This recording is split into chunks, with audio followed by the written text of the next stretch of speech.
palestiniens. Après, en ce qui concerne la politique, le Hamas, etc., je ne vais pas en rentrer là-dedans. Donc j'aimerais savoir ce que vous pensez de l'approche diplomatique qui, dans les faits, porte leurs fruits et ce que vous pensez, voilà, enfin, j'aimerais savoir en gros si vous pensez que c'est une approche qui devrait être normalisée dans le monde, on va dire, arabo-islamique. Et voilà, en gros, c'est ma question.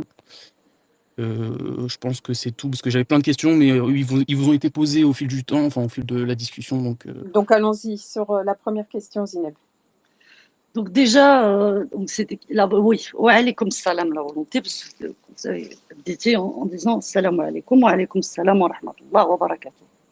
Sur la première partie de la question, j'allais être licenciée, j'allais pas être licenciée de Charlie. Honnêtement, les organisatrices n'arrêtent pas de dire on n'a pas beaucoup de temps, il y a des gens qui veulent parler. Je me demande si ça a un quelconque intérêt en fait de parler de ma petite personne à moi, à Charlie, si j'allais être licenciée ou pas. Ça n'a aucun intérêt. On est là quand même pour essayer de parler entre nous, c'est-à-dire entre gens pro-palestiniens qui ne se parlent pas, pour parler de quelque chose qui est extrêmement important, la Palestine. Cette question de licenciement, je vous dis très rapidement, c'est faux. C'est faux, je n'allais pas être licenciée.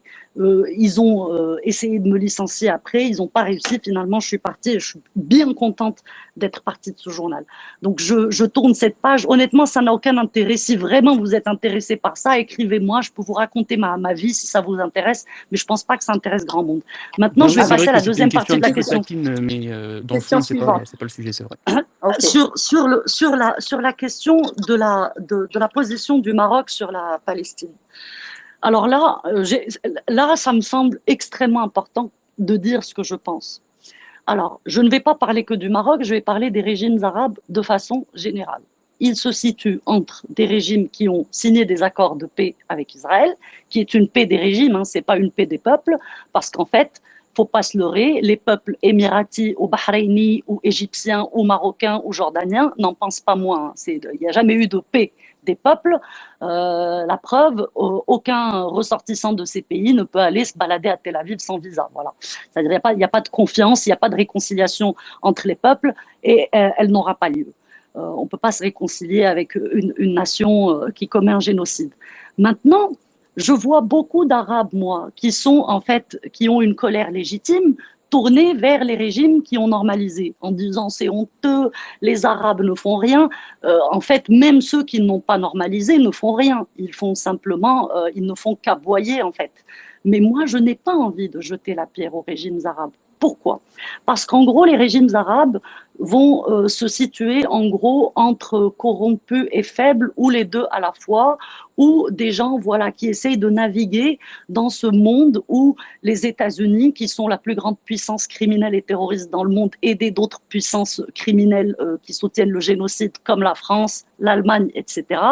Et la dernière fois qu'un dirigeant arabe a essayé de peser de tout son poids lors de la guerre des 6 jours, qui était le roi Faisal d'Arabie Saoudite, qui a coupé le pétrole. C'est pour ça que la guerre n'a duré que 6 jours. C'est parce qu'il a dit je coupe le pétrole, donc le lendemain la guerre était finie. Mais le roi Faisal a été assassiné.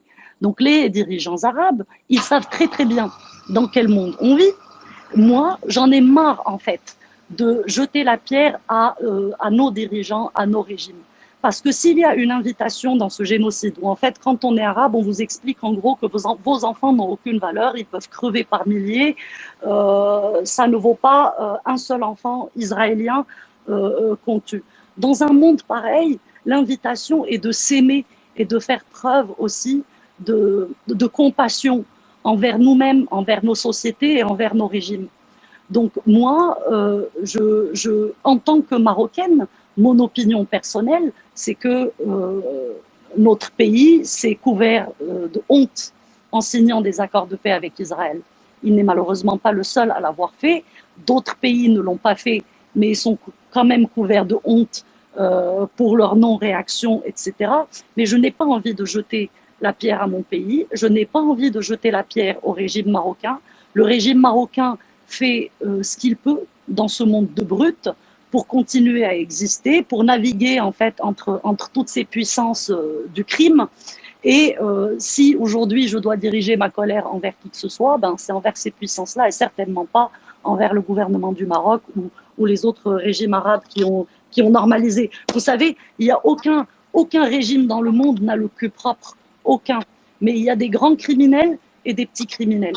Et moi, qui viens plutôt de l'opposition marocaine avant, où j'étais très en colère, je voulais que le Maroc soit une démocratie, etc. Honnêtement, aujourd'hui, le roi du Maroc, qui est un souverain, qui est un monarque de droit divin non élu, m'apparaît comme étant 10 000 fois plus démocrate et humain que quelqu'un comme Biden. Merci Zineb. Est-ce que... Alors, prochaine personne, c'était qui? Alors, Non, euh, c'était moi normalement.